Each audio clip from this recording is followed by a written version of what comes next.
Storytelling is one of the most powerful tools that you can use for influence, which makes it a really especially good thing to learn how to do if you want to become a better leader. In this video, I'm going to share with you how you can use storytelling as a leadership strategy. So in this video, I'm going to share with you why storytelling is so powerful for leadership. And I'm also going to share with you 3 key elements for great storytelling. And finally, I'll share one thing to never do when you're using storytelling as a leadership tool. One thing we absolutely, positively know about humans is that we respond to storytelling. It's part of our genetic makeup. It's part of our DNA. It's literally baked into us evolutionarily. That's because facts and figures generally just don't stick for us as much as stories with a story arc. In fact, for millennia, humans have passed down wisdom from generation to generation orally through storytelling. So when you want to become a more powerful and engaging and influential leader, learning how to use stories is a really great strategy. But the thing is, not everybody is such a great storyteller. You know the type. You know people who meander, who tell irrelevant details, who never get to the point, or who give away the punchline too early. There are a whole bunch of ways that storytelling can go wrong and can kind of miss the mark. So right now I'm going to share with you 3 things that you can do to be a more powerful storyteller. The first is to think about the substance of your stories, finding the right stories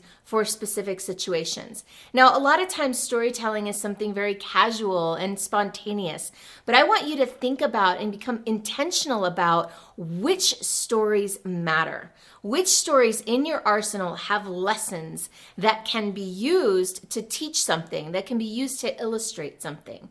I'll give you an example. In my work, a lot of times, and with my clients, we do a lot of enrollment. So we're talking to people on the phone and inviting them to join an event. And when that happens, a lot of times people have resistance, or they have objections, or they have reasons that they can't do an event or do something. For example, oh, I'm busy that weekend, I'm supposed to be working. That's a pretty common excuse that people have for why they don't want to come to this transformational experience. So instead of trying to overcome their objections, which is a really common sales strategy, instead, it's a really good idea, and what I use is a story instead.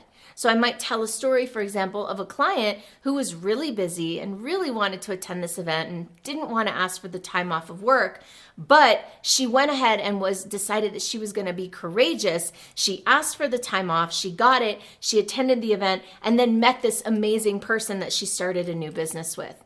So if you tell a story, that can have somebody relate and put themselves into that person's shoes and imagine, wow, what would happen if I did that? If I were courageous, if I went to my boss and I asked for the time off. A lot of times a story can also be used to establish a lesson with a team when you don't want to single one person out and make them wrong. So let's say that something happened on your team, somebody said something in a way that wasn't respectful, but you don't want to make that person, feel bad in front of everybody, but you might use a story to share what respectful communication does look like.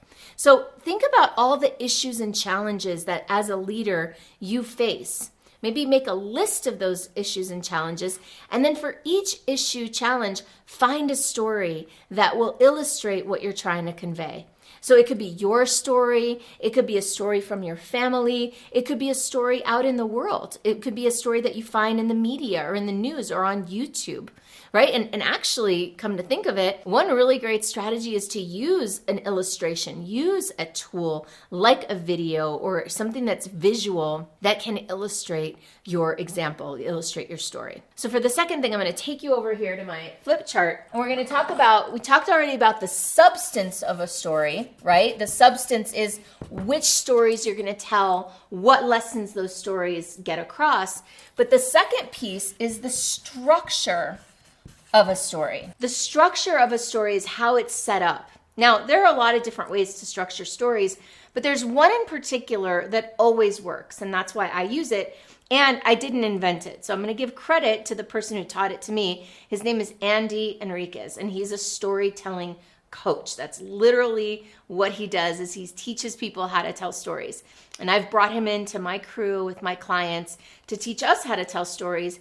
And I interviewed him on my podcast. So if you want to go deeper, learn more about the structure of a story, check out my podcast with Andy Henriquez. You can click through to it below. So the structure of a story, it looks like this. It looks like climbing a mountain and coming back. And so what you have here is the context of the story. This is what was happening, a little bit of background. A lot of times people give way too much context, i.e. my mother.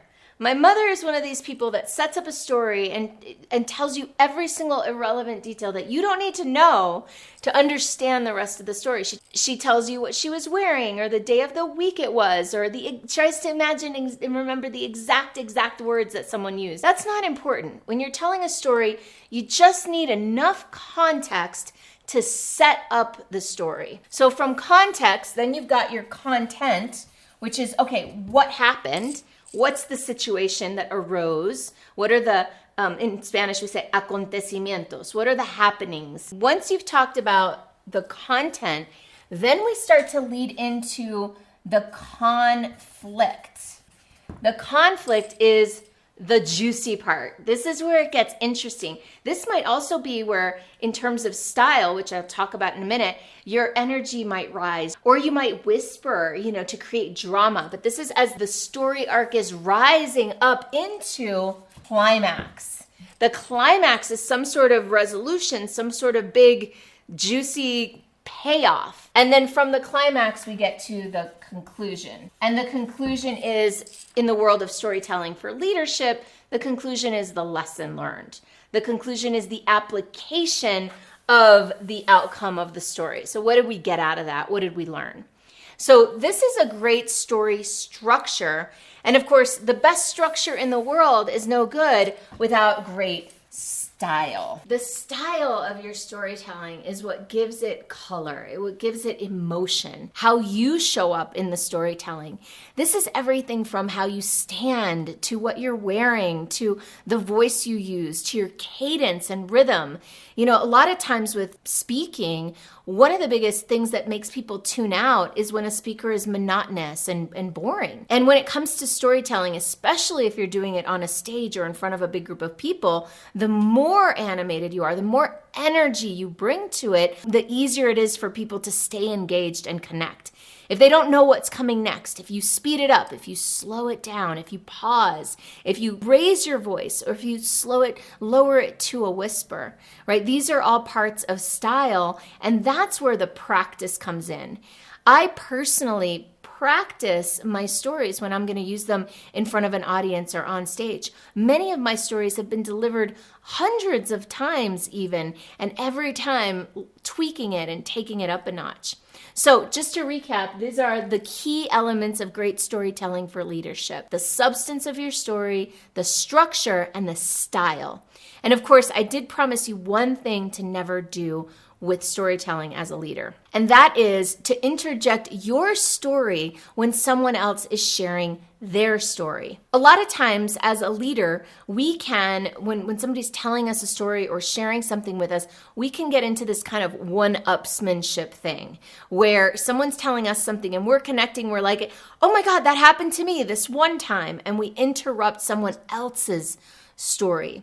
And I invite you and encourage you as a leader to really give space to other people's stories without having to meet them with your own. Stories are great when people are open and receptive, but when they're sharing their story, that's the time to shut up and listen.